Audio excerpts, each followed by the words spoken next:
Welcome to the Elephant Room, where we tackle the unspoken, uncomfortable, and unseen truth. Join Linda Carmouche, your host, a licensed therapist, mental wellness strategist, and speaker, going beyond titles, addressing the emotional scars, hidden trauma, fears, and the silent battles many professionals face but rarely discuss. Come on in. The Elephant Room, where vulnerability meets strength. Hit subscribe and connect with hope, healing, and the courage to address the elephant in the room. Remember, the content here is for informational purposes only. Seek help from a qualified professional for mental health concerns, and discretion is advised for sensitive topics.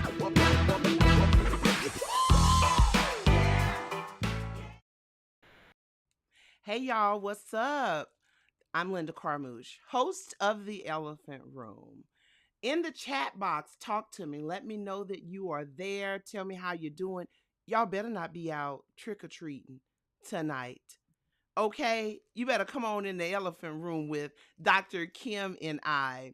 So as we get started tonight, y'all, let me tell you, it has been a day. But I was determined that I was going to meet Dr. Kim and we was going to come on in the room and have a hot and heated conversation about getting out of some of these chains and these struggles that we are wrapped in.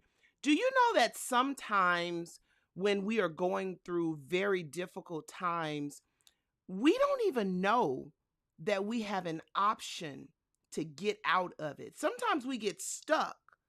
And it's hard for us to see the light at the end of the tunnel. Hello, I see my big brother is in the room. It's always good to see you here. Know that I love you and I appreciate you. So Dr. Kim is going to come on and join us. Let me tell you, she is a real medical doctor, but she ain't just a doctor. Y'all, she in these author streets. She's in these speaking streets, these coaching streets. So we're going to dig in today with her and we're going to find out some juicy stuff, but she's going to help us understand what it looks like to be a professional in carrying weights when the world feels like you should just always show up polished in your pain. And so we're going to go ahead and welcome Dr. Kimberly Dauterive. Come on in the room. How you doing, Doc? I am well. How are you? I'm doing well. Why don't you tell the people a little bit about Dr. Kim? All right. Well, I am a native of St. Martinville, Louisiana.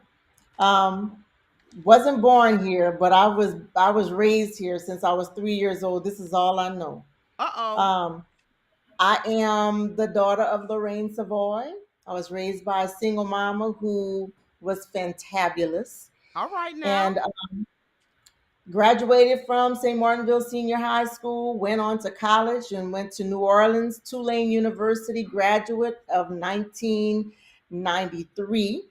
Oh, come on. Then I came back home because I was pregnant and Uh-oh. I was changed my path. Um, had all kinds of aspirations to be a doctor, but thought I was pregnant, so I had to shift that around. So I went to UL. It was USL at the time, and got a master's degree in biology.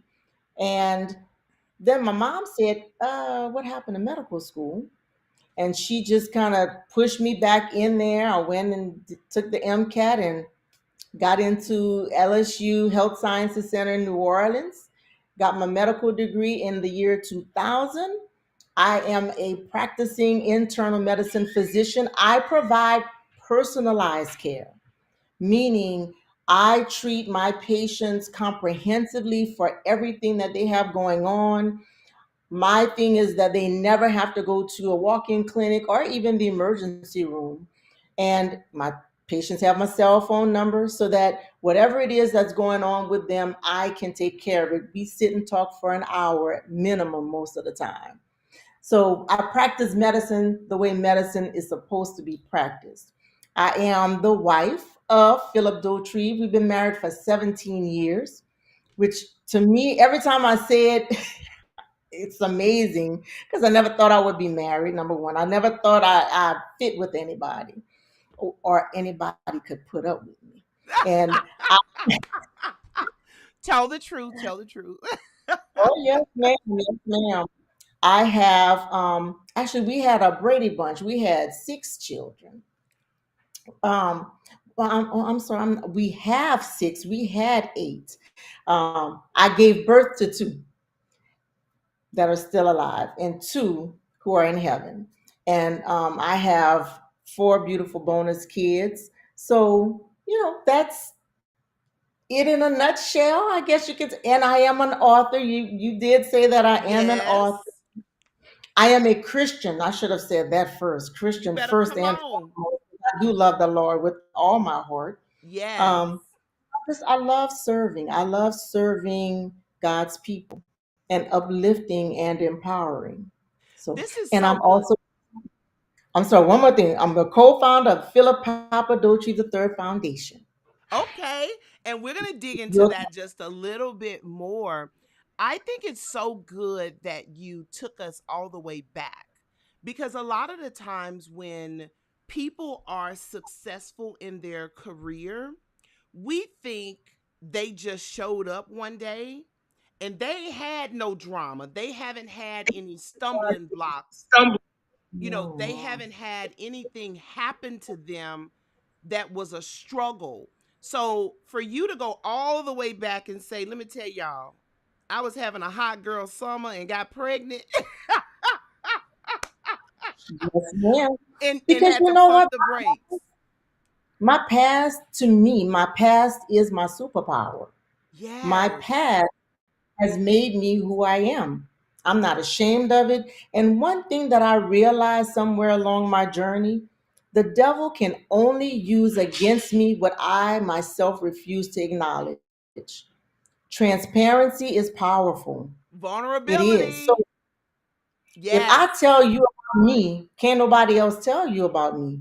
That's good. That's good. So So you bring realism. Sometimes we don't think, I'm going to speak about me because I grew up in a small town very similar to St. Martinville. But I think y'all got us because y'all got more red lights than we got. Not that many. Not that many.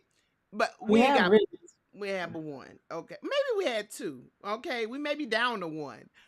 But when I thought of a doctor, that's a person who's not approachable, but mm, you bring the human into it and say, this is my career, but I'm still a God-fearing woman. I've still yes, ma'am. had some challenges along the way. I'm not perfect by any stretch of the imagination. I feel, but I also love the people that I serve, and it's not just a job.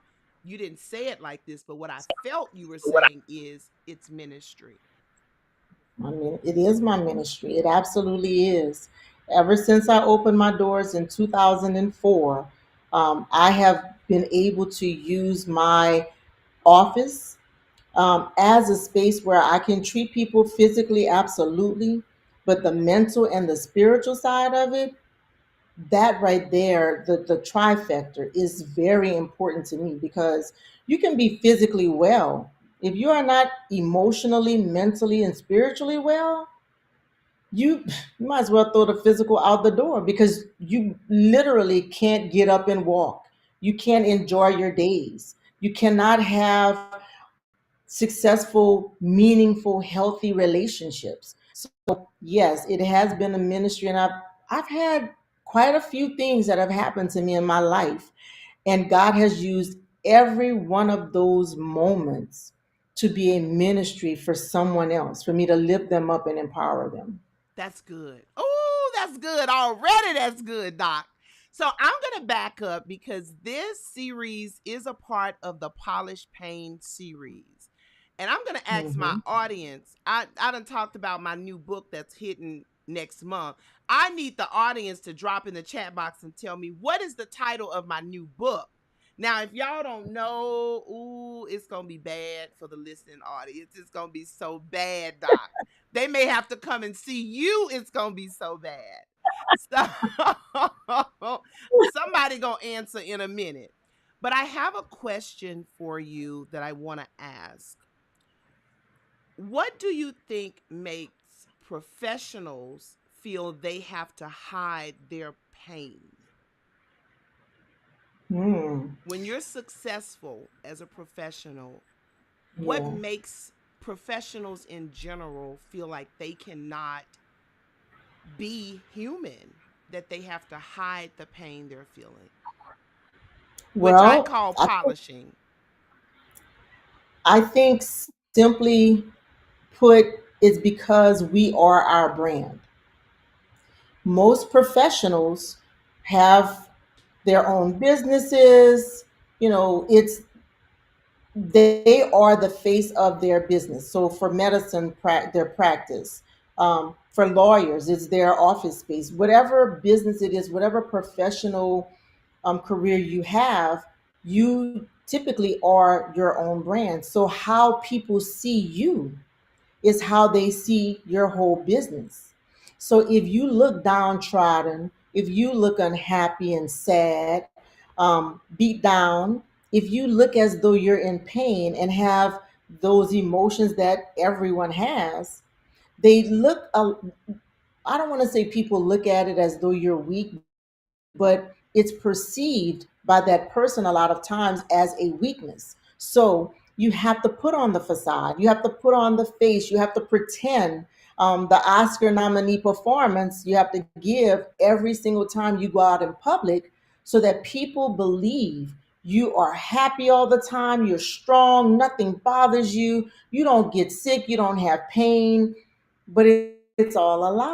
And it's Mm, done because you are the face of your brand. And no one wants their brand to come across as weak. You want it to look powerful and mighty and amazing because that's what draws people to you. Who is drawn to weakness? that's good. Except the thing about it is being polished all the time, it weakens you more. It's not Yes. a it's not a sustainable thing. So yeah, you can look as powerful and mighty as you want when inside you're weak and you're withering away. And what that tends to look like is early ends to people's careers. That's true. It's a sad thing that, when you look at all of the movie stars, all of these famous people, and you find out that they've overdosed, or they committed suicide, or anything like that, or you see them and you see that they are wilding out and they're just drinking just crazy amounts of alcohol. A lot of times you sit back and you think, I mean, you have it all. Why would you do that? But the thing is, you can have all the money you want, you can Mhm. have power and status, but you know what you cannot buy? Peace. You cannot buy Ooh. happiness. You cannot buy love. So yeah, it's a sad thing because I believe it's something that is handed down from generation to generation where you have to look a certain way. And this makes me think about a conversation I had with a friend of mine. Because he's always like, you need to get the well, I can't even remember the name of the watch. High dollar watch. You need to get the diamonds. You need to he wanted me, he felt like I needed to dress up. I am as plain as they come. T-shirt, Mr. T-shirt, t-shirts and tights and comfortable shoes. Because I promise you, I will be comfortable. But he just felt like, for where you are and what you're doing, to have the right people gravitate towards you, you need to have a certain look. When we started with the foundation, so my practice is all me. I'm going to give you great medicine. I will give you the best quality of life I can give you. Working the foundation has been different though, because with the foundation we rely on donations. That's where that look comes in. If I Mm. just walk if I just walk in with my t-shirt and tights, mm-mm, Nobody's giving you there money, Doc. No, ma'am. No, ma'am. Not even, girl. For I am getting a rejection right off the bat. Some may be a little nice about it. Say, okay, I'll give it to my manager. We'll see. And then when I go around the other way, if I send an email signed Dr. Kimberly Smith, oh, many are happy to donate. Wow. So So it society has yes, set a this is fine. standard that we need to look a certain way, which pushes people to polish the pain that they're experiencing. Earlier Yes. you said I have gone through a lot of things in my life. Can you share some of the things that you feel you've gone through that were struggles? Some may have been silent struggles, but they were struggles. But as you went through them, you found strength. Oh, I don't mind sharing at all.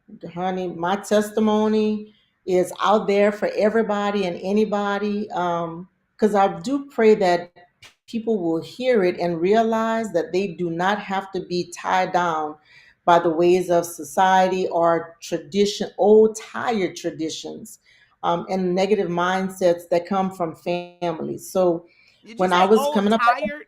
You didn't just say old traditions. You said old old tired tired traditions. traditions. Yes, because we are tired, old and tired, and look, has been traditions. Those are not things that should be carried over. And families pass them down because nobody has ever thought to stand against it. Just stop it. Just Just, stop it. yeah, Just stop it. be the one that makes the difference.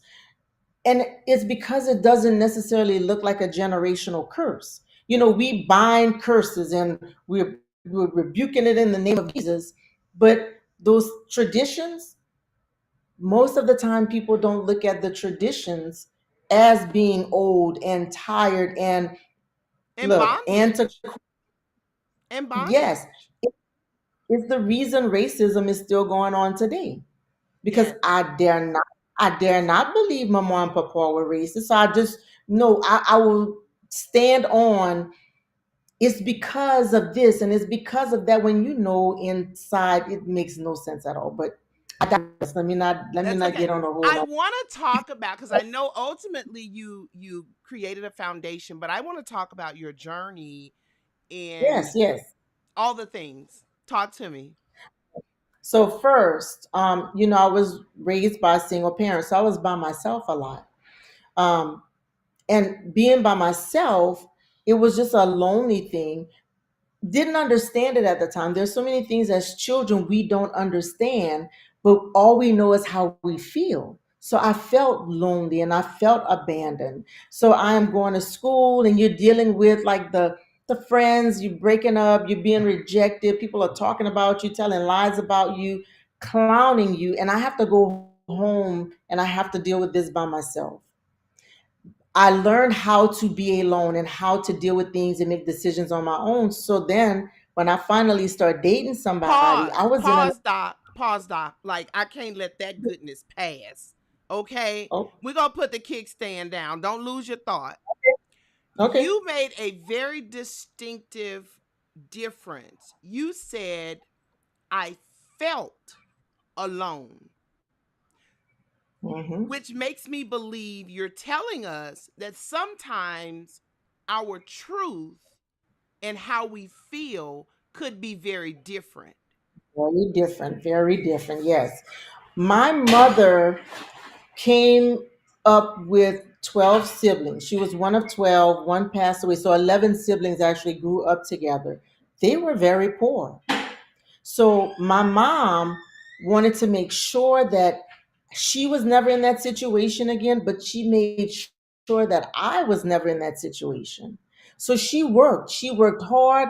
I had a house, my own room. I had every single thing I ever asked for.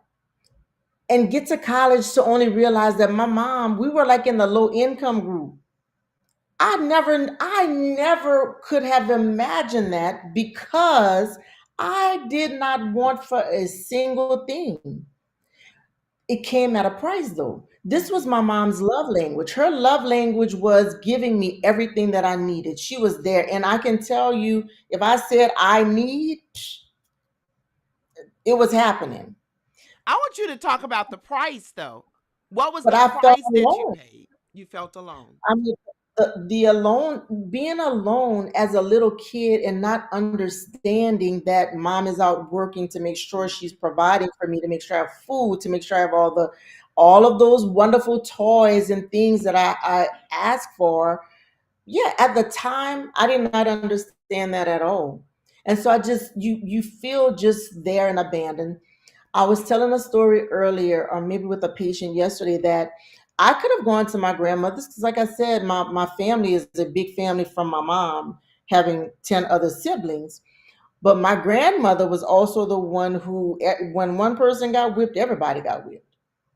But I was goody two shoes. If I'm minding my business, I don't think I need to be getting a whipping because Me people doing the either. wrong. So I did not want to go to my grandmother's house, so I stayed home. So all of these pieces, as an adult, I can put these pieces together and I see it now. I didn't see it then. And so I just felt just alone all the time. If I was hurting, I go home and I'm processing this by myself. Ooh, that's Somebody good. hurt my feelings, teachers who were unfair, just you name it, all of those childhood things, because children are ruthless. They're gonna clown, they're gonna talk about you. Oh, look at her hair, look at her clothes. I just went home and I processed that alone. Mm. Getting into fights at school because, oh, she thinks she's so pretty, she thinks she's so smart. I'm just minding my business, but I'm going home and I'm just processing this alone. And my mom was a peaceful person. So if I tell her something happened, she'd go to school and talk, but I wanted to go guns blazing, raising hell, but we just going and You having nice wanted mama conversations. to be gangster. Yes, ma'am. Yes, I did. I did because at the time, because I was so alone and dealt with things by myself, I did not have a voice at all because it's only me. So who am I? I don't have anybody to bicker with. I don't have siblings to help me to find my words and find my voice so that I can speak up on my own behalf. This is just me, and I'm shying away from people. I don't like confrontation. And when my mom goes to school and doesn't raise hell on my behalf, it makes me feel like you don't even care. All of these childhood things, these childhood emotions, I had no idea till I was an adult, and I am thinking back on it and processing these things again, recognizing, well, yeah, my mama did the right thing. I mean, guns blazing for what? You know what I mean? But Doc, how many times do we think people don't love us or people don't care about us or I'm not important because they did not do what we wanted them to do the way Right. we wanted them to do it? That's exactly right. So often, even in our adulthood. So for adults, I tell them, if you walk in a room and say hello and they don't speak, assume they did not hear you. Do not Oh no, assume they you don't are like ignoring. me. Yeah. And you know how many relationships have Mhm. been dissolved and just disrupted forever Oh, that's just because of miscommunication. that's And good. yes, we do that a lot. We take it upon ourselves to make assumptions. I hate assumptions. As an Good. adult, I hate assumptions. But as a kid, yes, I made so many assumptions that it made me put up so many walls that protected me at the time, but those same walls got in the way when it came to me being an adult trying to have healthy relationships, trying to thrive and succeed and prosper and be the person, the woman of God that God called me to be. You can't do those things and have walls up. You can't. But you can't tear the walls down until you actually go back and recognize where the walls came from in the first place. It's a So that choice. that was a journey, yeah. And it doesn't So feel much good. about it. Nope, it It does doesn't feel not. It good. doesn't. But once we start to recognize things for what they are, as an adult, even if, let's say, you do walk through the room, into a room, and you say hello and they don't want to say hello to you because they don't like you, so what? Because honestly, people believe they made me feel like this. No, not as an adult. No. As adults, we choose how we are going to react or respond to every situation that we encounter. We can choose to be offended, or we can choose to just, okay, whatever. And We can choose. sometimes what we choose is based on the unresolved pain that we have Absolutely. never dealt with. Absolutely. We are who we are because we've been molded into our very being right now. But Yes. we are molded based on every situation, especially losses, painful experiences. Every one of those experiences we have had, it has molded us into who we are. And what does that look like? That's just the way I am. If they don't like my attitude, that's on them. This You is take how I've me. always been. Yes. When no, this is how you were molded. Yeah. And you know what else? It's also society. Because the minute you make the decision, you know what? I'm bigger than this. I want to preserve my peace. I am not playing these games. Somebody curses you out, talks trash about you, and you say, you know what? Cool. God bless you. And you walk away. Family and friends. Couldn't be me. Couldn't be me. And you're Like, considered weak if you do that. You're considered weak. yeah, Hmm. yeah. And the truth of the matter is, it takes so much more courage to walk away, so much more courage to choose you and to choose your peace of mind Yes. over what anybody thinks about you, said about you. None of it matters. The only thing that matters is what you think about yourself. But people have to understand that it's okay. Yes. Those old tired traditions again We got to of get rid of them. We got to get you rid of hit them. me, I gotta hit you back two times, or you curse me out, I gotta slay you. No, we gotta preserve our peace because the stresses of this world are killing us. We Yes. cannot live Physically, full lives. mentally, and emotionally. Yeah. It's killing us. I want to get back to your story because I cut you off and Yeah. needed to unpack some things. Yeah. So you were feeling alone, you were feeling Feeling lonely, alone. and I'll let you pick up So when there. so when I get my first boyfriend, um, who is an abusive boyfriend, a physically abusive boyfriend. So here I am. I was 12 years old. Doc, you That's was right. calling Every yourself having a parent, boyfriend at 12. You yep, gonna get a yep. man. So exactly. So that's the thing. First of all, dating somebody I had no business dating. But because I was doing something in the first place I had no business doing, and because I had learned to process things and figure it out on my own, I dealt with this alone. My mother, literally, my mom went to her grave never knowing this. Wow. Because when I became an adult, I did not want to tell her because I didn't want her to feel any guilt about it. Mhm. But when I was a kid, oh, I blamed her. I blamed her because you're not home. You should have noticed. You should know something is going on with me. One of my friends told me she has a domestic abuse foundation, I believe it is. But she said, but how could she have known when we were the great pretenders? Yup, covering stuff up, hiding things, but I just wanted her to just know. Yeah. There was no way for her to know. And that went on for almost a year Wow. until God sent a savior to just make him leave me the hell alone. So watch this, Doc. It goes back to the cost of the things. Mom was mm, busy taking care of your needs and your wants, but it came yep, at a cost.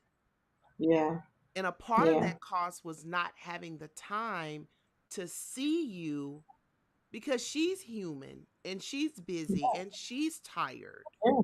That's right. And And that's one she grew reason, up. I'm sorry. Go ahead. no, go that's one reason I say to parents all the time, things are great, but I would rather you, from a psychotherapist point of view, knowing the damage that can be done, I would rather your kid not have that iPhone and And you have being them. able to sit and have dinner with them twice a week. Yes. Yes. That is And we such don't a true. see it, but it's so true. In your story, It your is such a. journey aligns with that. It's true. And let me add this in too. Just because you are there, that's not the finish of it all. Because I was there for my children physically. I was at every game. We going to the movies. We're doing this, that, and the other. But I am physically there, but I might be charting, or I might be studying, or I might. So if I could go back and change anything about my children's childhood, that would be the one big thing. Because, yes, I provided for them. And because my mom wasn't there, I made sure I was there. But I would be present, talking to them, laughing with them, discussing what's going on. Don't just have your body there. Make sure that you are actually physically, mentally, emotionally there with your kids, experiencing whatever it is with them at that time.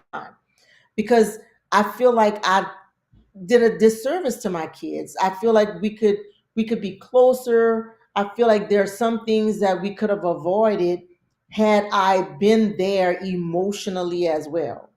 Now I was the grizzly bear mama though. Yeah. Cause look, my mama didn't go to school for me, but girl, let me tell you. I'm Look, showing up. and showing out. Mm-mm, you're not playing with my Not doc, children. not Dr. Kim. Yeah. Look, with her uniform on, yes, ma'am. Yes, ma'am. And look, not going and being belligerent, but going and making sure that they understand. No, you're not gonna play with my children. But I do. I guess sometimes maybe I might have been a little bit loud because I do remember my son saying, "Okay, I'm gonna tell you something, but you gotta promise me. Look, but you gotta promise me that you're not gonna go cut up." Oh, you Cause cut yeah, up. You cut up, Dot. You cut up. yeah. You know what? Um, Especially for us, our children do need to know that we are their protectors, and that we will be there and we will show up if they need us. One of the things that I've learned just from having two boys in the school system is they will try and make you believe stuff Mhm. about yourself that is not true. It's true. Oh no, ma'am, we're gonna let's no, no, no, no, we're gonna have us a conversation, because no, not my children for sure. And Well, we let me have to tell you, be the Dot. champion. We got some mamas on this call on this that's listening. I already know some of them. My aunt in New Orleans is one that will cut all the way up about them children. Okay. Yeah, because we have this thing in our schools, the public schools especially, where our boys especially are made to feel as though they are problematic. That they're why can't you be still? Why do you talk so much? Why this? Why that? They're children. You cannot Yes. expect children to just sit still like robots. We're not in the military. And how about allowing kids to be who God created them to be? We should help them to not how do I want to say this? We need them to be able to use what God has given them in the appropriate manner. But Yes. you don't want to separate it. Yeah. And you don't want to make them believe that they're doing something wrong. But Definitely. Oh yes, ma'am. I am, and I'm gonna be the same way for my grandchildren too. And it's funny because let me tell you, it's funny because my stepdaughter, I don't know what happened at school, but she told her daddy, and I guess her daddy wasn't answering the way she wanted him to answer. She said, "You think Miss Kim might go talk to her?" I'm like, "I'll be glad to go talk to him. What's going on? Let me see." Oh goodness. But and not don't misunderstand me. I am not going to fight about nonsense because my children also knew because I'm getting all of the facts. Now, if you're wrong, you already know. Get it. My children already knew. No, no, no. I have to be upfront about everything that happened because if I lie, it was going to be a problem. So, but they knew I was going there on their behalf. So tell me about what was your journey to get to creating your foundation? All right. So, I Philip and I got married in 2007. I had been married before, so that was another part of my journey. And married because the first time, married because I did not know anybody happily married. Um, you can only strive for things that you see, and I thought my bar was just too high. Girl, look, come down to earth, get real. People tolerate one another because that's all I saw. I saw people tolerating each other. So I got married, knowing it wasn't right. But I got a beautiful baby girl out of it. But about a year after we were married, I knew it wasn't right. And found out he was unfaithful and we got a divorce. I was divorced 2 years after I got married, which it was a learning experience for sure. I never wanted to have to raise kids without a daddy in the house. So now, Mm. which I skipped over, I go to college, graduated from college, and I found out a month later that I was pregnant. And so my had my son, went to UL, got myself together. Mom pushed me to go to medical school. After I graduated from medical school, that's when I got married. Um, but it was a lesson in listening to God because I wanted to do what I wanted to do. And a mess. Anytime we try to do it our own way, it's a Every mess. So time. anyway, Every time it's so now going to turn out to be a mess. so now Philip and I get married in '07, and we were expecting a baby girl in '08, and 22 weeks into my pregnancy I have a partial placenta detachment. Mallory has to be delivered, so we lost Mallory. And I remember talking to my pastor at the time and saying to him literally, look, I tithe, I give offerings, I help people. I finally got it right. Like I am with a man that I love who loves me. Why would this happen?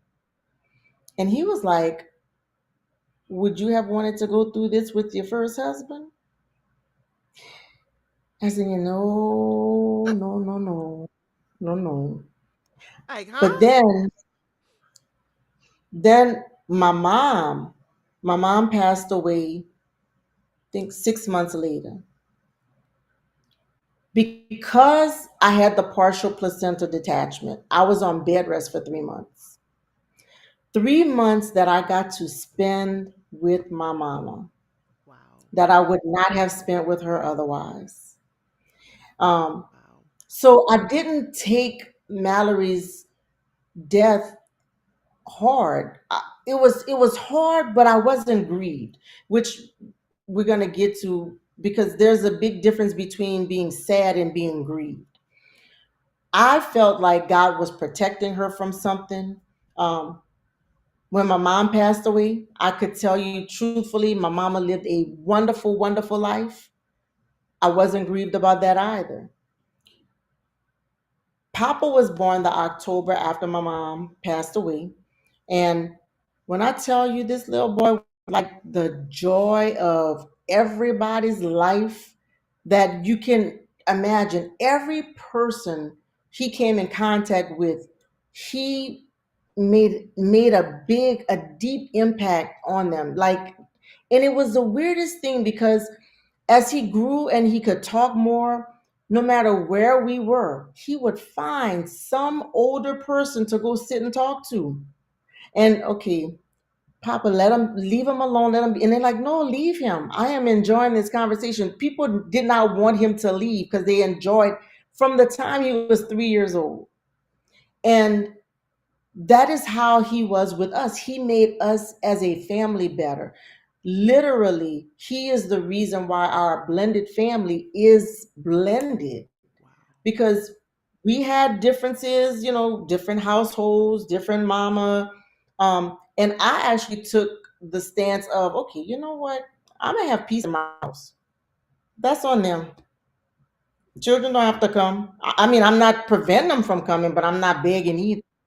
And we were going on vacation, and Papa said, well, what about T Boy? And I'm like, look, because I'm righteous, right? Because I'm right. Well, Not mama the don't good want him to come. Christian. You- And he said, but that's my brother. He's part of this family. That's not fair. Okay. Look, the bucket of ice cold water, it was for me the revelation that okay, this has nothing to do with these children. Yes, you are supposed to be the good Christian. You are supposed to be setting the temper. You're supposed to be the thermostat, not the thermometer. So he made me have to level up. And after that, yes, we have been a cohesive, blended family, Wow. able to love on one another and enjoy one another. So, August 27th of 2019, Papa actually stayed home that day because he was sick the day before. Woke up that morning, Tuesday morning, and he was better. Mom, I think I'm still sick. I'm okay. All right. You could stay home one more day. But you know what? It was a day that he and Philip spent the whole day together just doing stuff because they for real were like BFFs. Wow. Um, Philip was bringing him to jujitsu, and a distracted driver drove into their lane and hit him head on and took my baby boy from us. And when I tell you, I hadn't known what grief was until then. And Papa was All of how old at that time, Doc? mine, He was 9. 9. He would have been 10, um, earthly 10 in October. Yeah. Wow. I mean, devastating, devastating to the point that I was ready to give everything up. I did not want to continue my practice. I didn't think I could. I did not have the strength, the desire, the will. Like grief took away everything, my hope far too more. I didn't want to, I used to tell my husband, I don't want to be here. My Wow. baby is in heaven. I should be with my baby. Somebody needs to be with him. My children are Leah was at the time Leah was almost 18. JJ was 25-ish. I said they are already grown enough that they can take care of themselves. Papa's just he's still a little boy. He needs me. I Let me tell you, God orchestrates things in ways that we have no idea. Philip was so banged up he needed help. God gave me a purpose for getting out of the bed every morning to help Philip. Then I felt strong enough to go to work because the patients need me. Let me go and see about the patients. But the grief was so heavy on me that I literally didn't think I was going to make it. But for his birthday, for the 10th birthday, my daughter said, this is the double digits birthday. We should still have the party because, of course, we were planning the double digits party. She said we can call it Phyllis and still invite all his friends so that we can have like a celebration. Then God laid it on my heart that we could have a foundation. That way we could keep his spirit alive. Mm. And then as kept thinking about the foundation and the things that we could do, then I started thinking about all the children who never get to live the kind of life that Papa lived. Because he did it all, like literally education, creative arts, sports, very well rounded. And I thought, you know what? So many children deserve that opportunity. All they need is somebody to pour into them. So the mission became for us to empower the underserved youths in our communities by giving them scholarships so that we could help them. They might be the Einstein of the family. We can help them with private school tuition. They might be struggling. We can help them with Sylvan Learning Center or other tutoring services. They may be academically, not academically, athletically inclined. We can get them with the travel sports because that's where the scouts are. That's where they start looking at them from a young age, but it is expensive. Parents can't afford that. Or maybe they can draw or sing or dance. We want to put them where they belong. So it was birthed out of my grief for sure, but it's so that the children have the opportunity to have what Papa had, that well roundedness, where no matter where they were born, no matter what their situation is, if we can pour into them, they can recognize their own God given talents. All they need is the exposure. That's it. So that's where the foundation came from. And this is year number 5. Year So number 5 already, and it's it was birthed from a place of pain. from a When you place of talked about pain. your grief, you said the grief had such a hold on you that you didn't even want anything but to go to heaven. If there is someone listening, Dr. Kim, how do you find strength when grief literally has you in a chokehold? Well, first and foremost, my turnaround came one night when I finally just let it all out to God. Because up until that moment, I was doing the old, tired, traditional things. You can't question God, trust the process. None of that stuff made any sense, but I was trying to walk the path that from generation to generation had been passed down.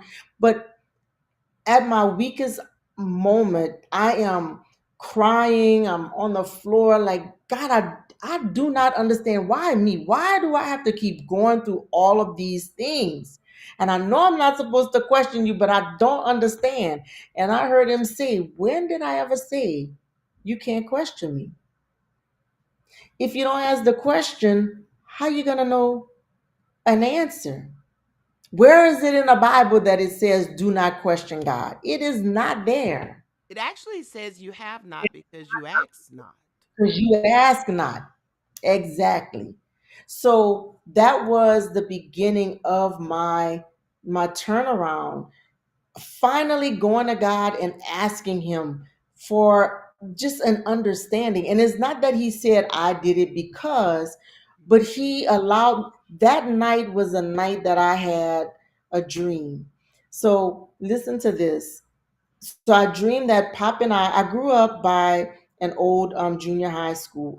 For whatever reason, there was a wedding at that school. I don't know why, but except for the location. And the pastor is late coming in. So Papa's getting answers. Me and Papa. Why do I have Papa at a wedding? I don't know. But he starts rolling on the floor. And then finally I'm like, okay, I don't know why the pastor's so late. Let me take you home and I'm gonna come back. But I took him not to our house here. I took him to the old house where I grew up, which was across the street. When I walked in, my mama was there. I said, hey mama, what you doing here? She said, oh, I just stopped by. Leave him here. I got him. I'll take care of him. Whew. And he hugged me, and it was such a real hug. Like I woke up feeling the hug. And it actually set me off that day because it was a bad day because I felt the hug and it brought back the realization that he was gone. But that day, a person came to my office just to give me a hug. And look, this is somebody that we knew, and he said that he got home and he heard Pop. This is Papa's barber, as a matter of fact. He said, I heard Papa say to come and give you a hug. He said, I shook it off, and then I kept doing whatever I was doing. And he said, and then I heard him say, no, Mr. Dom, please go give my mama a hug. He said he was so freaked out and spooked that he just got his keys and came straight to the office. He said, I don't know. Let me tell you, Doc, I gotta get this off me. God loves us so much that Yes, he he does. will move heaven and earth to get Yes, us the yes, answer yes, that we need. But a lot of the yes. times we don't get the answer because we're asking everybody but him. Oh, God, that's right. He is the source. Oh, He is the creator, the orchestrator. He is the only one. He's the only one that has the blueprint. Nobody else knows. and we're Nobody else waiting. We want somebody human to say to us, and look at how all of the things came to place. But even when you talked about in your dream seeing your mom at the house and you're asking her, knows. why are you here? God was saying Yes, to you, I don't need you in heaven. yes, yes, Your yes, mama already here. yes, yes. Okay, but check this out. Then a few days later, I find out that the pastor we were waiting on died that night. Yes, yes, yes, yes. The pastor that we were waiting on that was late, Wow. he died that same night. This is so I always tell the Lord, okay, Lord, you know me. I need the kindergarten version because I don't be understanding You sometimes. I need, can you break tell? it I down. need the, Break it down. it couldn't have been broken down any more Mhm. simpler than that, right? I mean, my mom's like, I got him. He's letting me know, okay, the pastor is late. The pastor dies that night. Dominique coming. And when Dominique hugged me, oh, I could feel my Papa Bear. I could feel, he hugged me just like Papa hugs me. It was just how all of that was. But so God did not say I took him because la la la, but he gave me the reassurance that I needed, that he was okay. He is in a good place. He's taken care of. And then he also brought me to the fact that I'm crying another time, and it's like you're acting like you don't have tons of beautiful memories that you can be remember focusing on. You keep focusing on the loss. That's the enemy, the trick of the enemy, to make you focus on what you have lost and forget about all the things you still have, all the wonderful memories that you have. And it was from that moment that really, really started feeling stronger and understanding that the devil comes to steal, kill, and destroy. The devil wants to destroy our purpose. He wants you to focus on your loss so much that you are so weak that you don't live your life with purpose. Ooh, that's And when you good. don't live your life with purpose, you do not get to impact the lives that you were meant to impact. You better come But do on. you realize how many people that ends up being? If I'm meant to impact even 1,000 people, how about that thousand and the thousand that they are supposed to impact? That's And the good. ones that it could end up being hundreds of thousands of people who don't get the message because I decided to stay curled up in my bed because I didn't want to go on anymore. And we The get devil, stuck. We we get do. stuck in the Is loss. the, What I is the truth. lost. I see your honey on there giving you all kinds of love in the chat box. Yes, we get stuck in it, Doc. We get stuck Yeah. in it. But how Wow. beautiful, even the part of the story where the Barbara heard your son's voice. saying, hug my mama. To think that you loved him so much, you love him that even from heaven, Yeah. he said, Yeah. take care of my mama. I also think Yeah. it's really beautiful when you talked about your husband being banged up physically. You didn't say, oh, now I got to take care of him and I'm grieving. Oh, You said, God gave me a reason to get out he of gave bed me a every purpose. day. Oh, yeah. He gave me a purpose. Yes. Because God knows I'm going to take care of my people. Oh, yeah. My husband and my children, my grandchildren. Oh, absolutely. And it's crazy when I think back on it, what else could he have done to get me moving? You know what I'm saying? It was definitely instinctive. Like it Mm-hmm. was absolutely going to happen. And so I did what God created me to do. Mm-hmm. But without that, I tell people all the time, if my husband had not survived, I don't know. It would have been Fort Knox up in here. They would have to get the whole fire department to come and knock the door down because I was not answering the door. Not Nope. for Knox, not Nope. for Yeah, Knox. they But we would are have had to. grateful. We are But grateful but that you had to take care of your husband. because I wouldn't be right here where I Mm, am today. That God orchestrates things in the way that they should go. And if we just take a little time and mm, listen to Him, listen for Him, spend time with Him. People ask me all the time, how are you so strong? I can tell you, look, undoubtedly, unwaveringly, absolutely, you need to have a relationship with the Lord before the storms come because they are coming. they coming.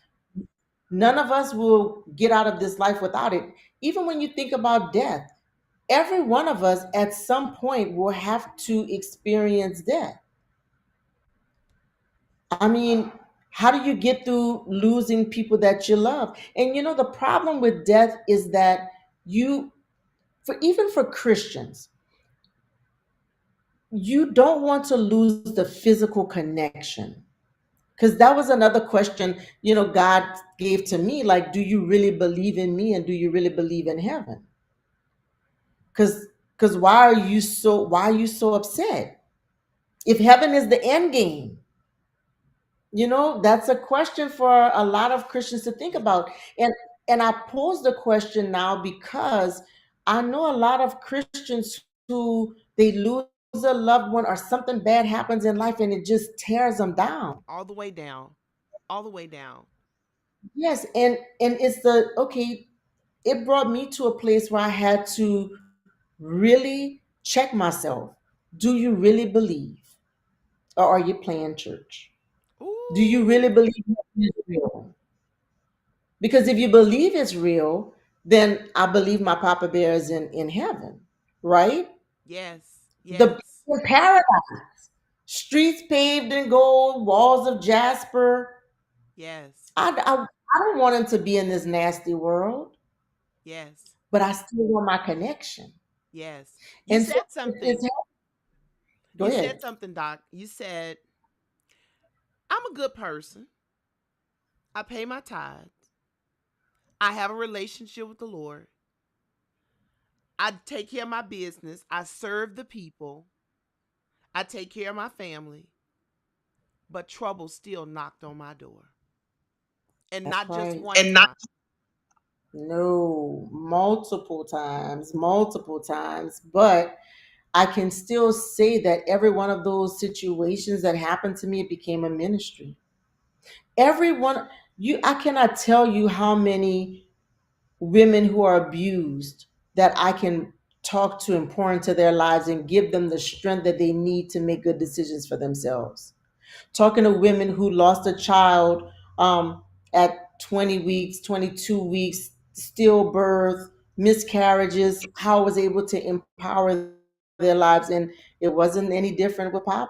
Being able to pour into lives now that who've lost children. Losing a child is by far the worst pain I have ever experienced. Um, it's parents, mothers. We carry our children. We nurture them.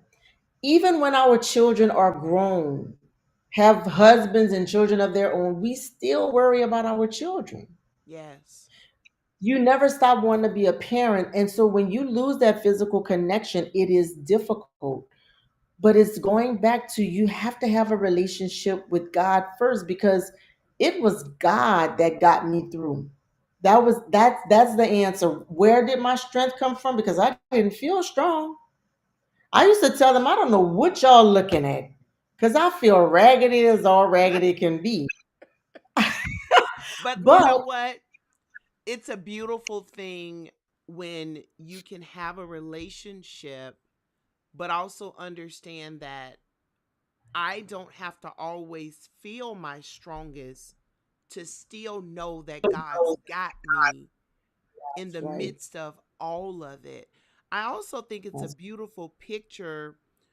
We did I did a podcast a couple of months ago about traumatic grief.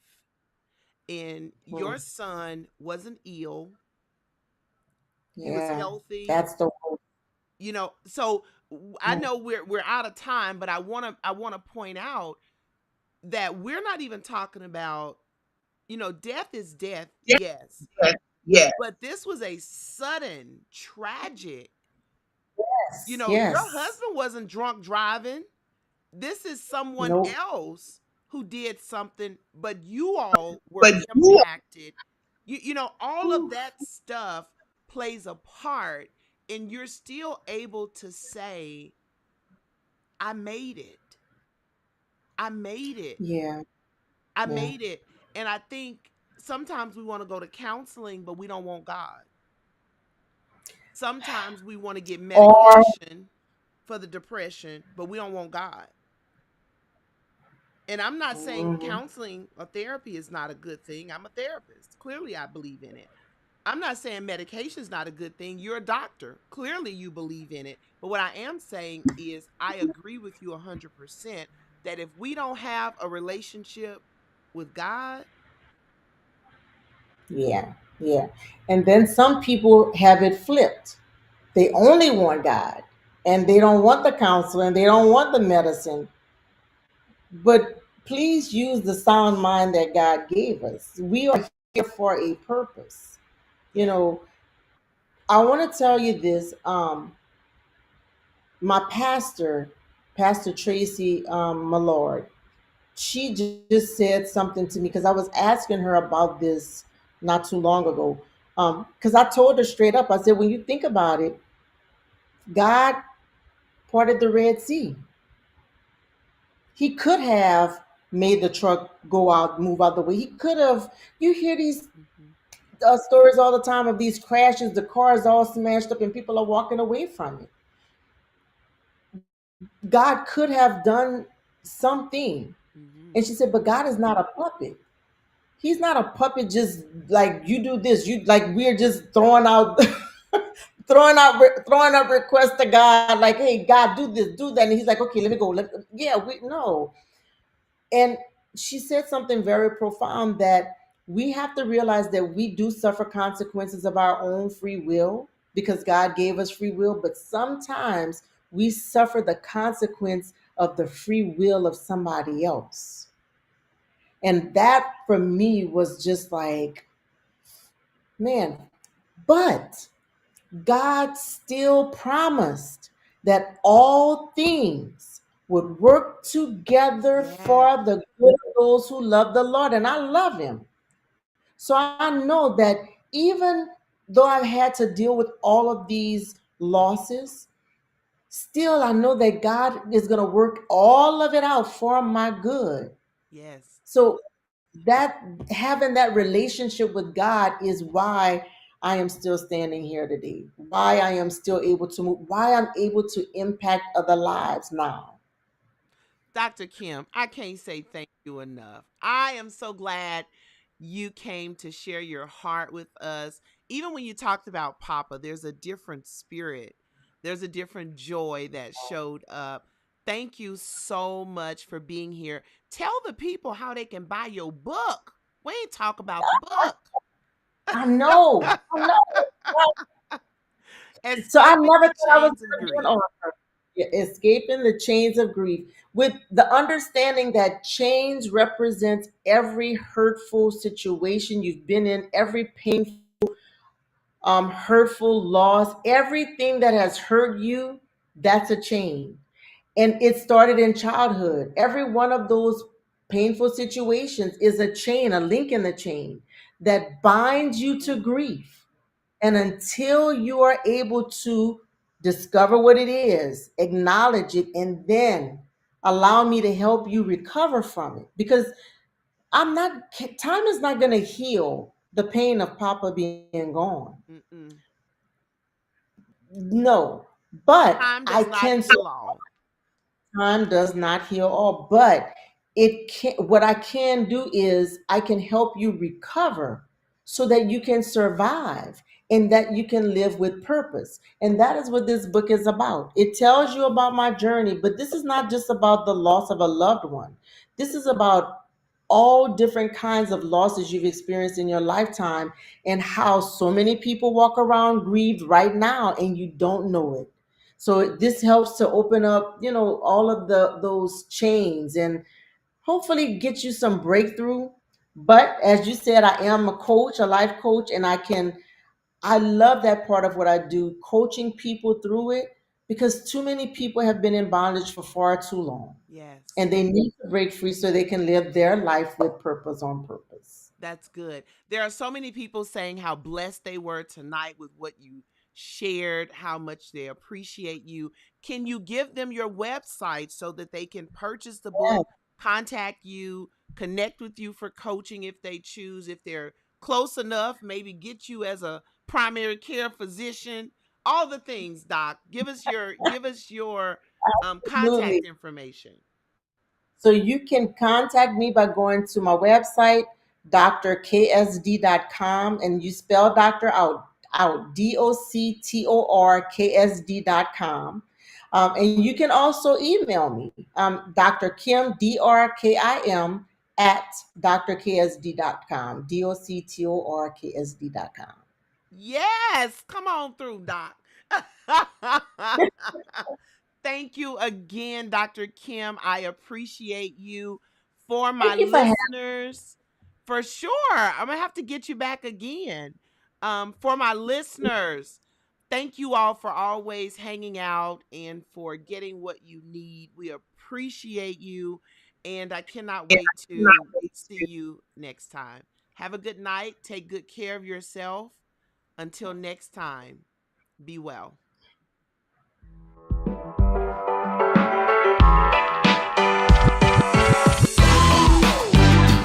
Thanks for watching this episode of The Elephant Room. Make sure you like and subscribe on your favorite podcast platform for more powerful insights, down-to-earth conversations, and the courage to face whatever comes your way. This is where vulnerability meets strength and transformation gets real.